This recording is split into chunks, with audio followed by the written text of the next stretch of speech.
چې د لور په ځای باندې د ملک الموت درلېږلی وی او د قطیم دی د سا د اخیستلی وی او د دې فیسبوک او د دې بېحیایي د پاسه د دې فلم د پاسه یې د نه سا اخیستې وی خبرې کولې. دا نوجوان وی په خپل انده وی یو شپه مې ټوله شپه د غلطو ملګرو سره تېره کړه چې ستړي شو وی 3 بجې وی کور ته چې رالمه خپله بیبي مې چې وه وی هغه موده وه وی زما یو د 15 کالو وړه لور وه هغه موده وه. کمرې ته چې رالمه وی ما ویل چې یاره دوی اوده دي پرېږده خپله بله کمره مې په ځان پسې رابنده کړله داسې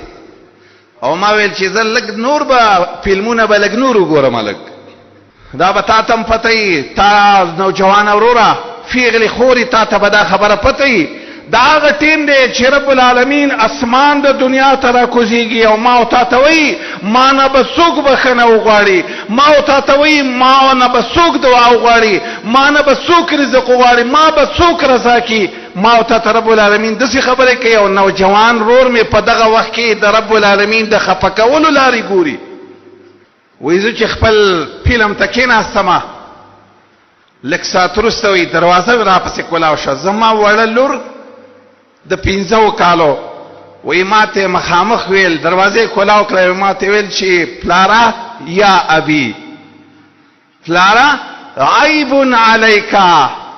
یا والدی اتق الله بابا دا ډیر لوی ګناه ده بابا د الله نه ویریږه دا ګناه مکوا.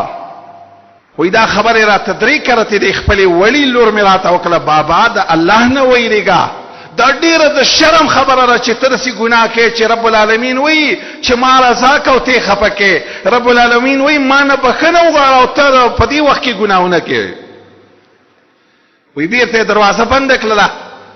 وایي زه چې راپاڅېدم ما دا سوچ کاوه ته ولې چې د خپله لور مې وایي چې زه رالم لور مې بېرته په بستره اوده وه بېرته سملاسته خو دې خبرو چې مې واورېدلې ایسته مې په دې ذهن کې ما ګڼویل چې زه لیونی شوم دا څنګه عجیبه خبره زما لور ما ته وکړه. دا خو رب العالمین چې د چا د هدایت اراده وکړي وایي دې ټیم کې اذان وشو 2 کاله شوي وو چې وایي ما هم دقه فلمونه کتل ما دغه فیسبوکونه کتل ما دغه نیټونه کتل ما به د مانځه حال نه ما به هم داسې ملګرو سره چې کوم یو پروګرام ډېر د بېحیایي او د بېګناه د رب العالمین د خفه کولو دغه دی ما په 2 کاله کې رب العالمین ته سجده وایي نه وه لګولې. سهار وایي اذان چې وشولو بس هر څه و ما ویل چې جومات ته به لاړ شم وایي جومات مخکې نه زما د مانځه سره مینه نه وه چې د جماعت امام چې الحمدلله وی ما په دې زړه کې یو اثر وکړ دې خبرو زه حیرانه شوم وی ما چې کله سجده ولګوله زما د سترګو نه بې اختیاره اوښکې لاړې چې ما کله مونځ سر ته ورسېدو زه وی پوه شوم چې زما زړه ته هغه ایمان چې زما د زړه نه وتېرې دا بېرته زړه ته راواپس کېږي لږ ساعت جومات کې کېناستلم بېرته چې کور ته رالم وی نور کله به زه چې دفتر ته تلم وایي ناوخته به تلم په دغه ورځ باندې وختي لاړم وی یو ملګری راته ویلې چې نن څنګه وختي رالې نور کله خو ته ډېر ناوخته وجه دا وه چې یو سړی ټوله شپه فلمونه وګوري هغه به څرنګې خپله ډیپټي د دنیا سر ته ورسوي او یا به څرنګې د دین کار وکړي. وی ما ورته ویلې چې بېګا خو راسې یو عجیبه کیسه وشوله داسې کیسه راسه وشوه وی ما ته مې یو ملګري ویلې چې رب العالمین د باندې رحم ځکه کړی دی چې د لور په ځای باندې د ملک الموت درلېږلی وی او د قطیم دی د سا د اخیستلی وی او د دې فیسبوک او د دې بېحیایي د پاسه د دې فلم د پاسه یې د نه سا اخیستې وی خبرې کولې. دې خبرې ته کله کله سوچ وکړه نن چې ته کله سوچ کې د چا تصویر به راغلی په پلانکي دمچورۍ کې د دې یو نه سا وختله څوک به په لارې روان وي دمچوري به کوي او په دې حال کې به ګاډی وجنګېږي په دې حال کې به د ناسا وخېږي. دې خبرې تا ته د دې خبرې ذهن کې دې نه راځي چې رب العالمین د پسې په هر وخت کې په تا پسې در پسې ستا رب چې ته د هغه نه په یو ستا د مرګ یو ټیم مقرر دی دې ګناه کې که تا له مرګ راشي څه به کوې. ماسپښیمه پورې مې وایي خپله ډیپټي وکړه د ملګري سره به هر صورت وایي جومات کې مې لمونځ وکړو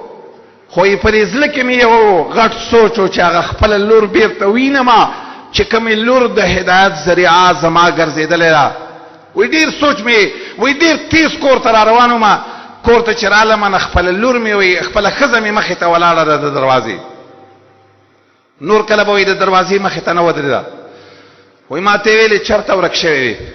وایي ما ورته ویلې چې خپل دفتر ته تللی او اوس ولې ناوخته مونځ مې که وی ما ورته ویلې ښځې نور کله خو ته چېرته بار نه یې ولاړ،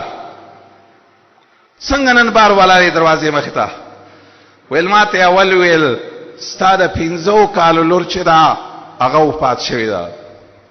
که رب العالمین د باندې یو رحم وکړي او تعالی د توبې توفیق درکړي، دغه لور چې څنګه رب العالمین د دې ستا شو اخیستلی ستاسو هم شي اخیستی، په دې خبره ځان پوهه کوه.